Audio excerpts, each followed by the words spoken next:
आखाती देशात सुरू असलेल्या युद्धामुळे गॅसचा देशभरात मोठा तुटवडा निर्माण झालाय. व्यावसायिक गॅसचा पुरवठा बंद झाल्याने याचा फटका आता गावखेड्यातही बसताना दिसतोय. बुलढाण्याच्या मेकर तालुक्यातील हिवरा आश्रम येथे जवळपास 6,000 विद्यार्थी शिक्षण घेतात. त्यापैकी 3,000 विद्यार्थी हे गुरुकुलमध्ये राहतात. त्यांचे दररोज 2 वेळचे जेवण हे आता चुलीवर बनवावे लागते.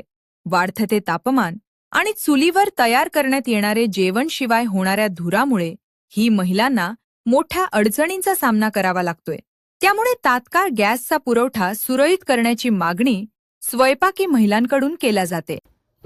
तर आपल्याकडे गॅसचा तुटवडा निर्माण आहे आणि सध्या चुलीवरती स्वयंपाक करतात. किती गॅस लागत होता आणि किती जणांचं जेवण बनवलं? विवेकानंद आश्रम एक शैक्षणिक हब आहे. इथे 6,000 विद्यार्थी शिक्षण घेतात. पैकी 3,000 विद्यार्थी गुरुकुल पद्धतीने राहतात. म्हणजे त्यांना जेवण नाश्ता आपण पुरवतो, राहण्याची व्यवस्था पण करतो. दररोज 3,000 विद्यार्थ्यांचा स्वयंपाक करायला लागतो. हे तीर्थक्षेत्र आहे, त्यामुळे येणारे भाविक, येणारे पर्यटक, पर्यटन क्षेत्र सुद्धा आहे. आपलं रुग्णसेवा सुद्धा आहे, त्यात येणारे रुग्ण यांच्यासाठी पण मोफत अन्नछत्र आपण चालवतो. असं सगळं मिळून दररोजचा स्वयंपाक बनवायला लागतो.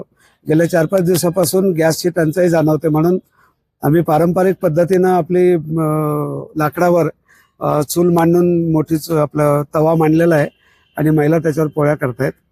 त्याचा परिणाम असा होतो की महिलांना खूप त्रास होतो पोळ्या करायला, वेळही लागतो, धुराचा त्रास होतो आणि महिला शक्यतो तयार होत नाही त्याच्यावर करायला.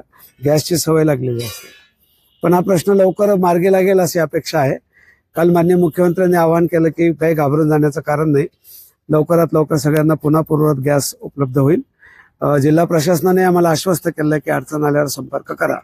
तसं संपर्क आम्ही करू, पण तुर्तास 1-2 दिवसात हा प्रश्न मार्गी लागेल अशी आम्हाला अपेक्षा वाटते.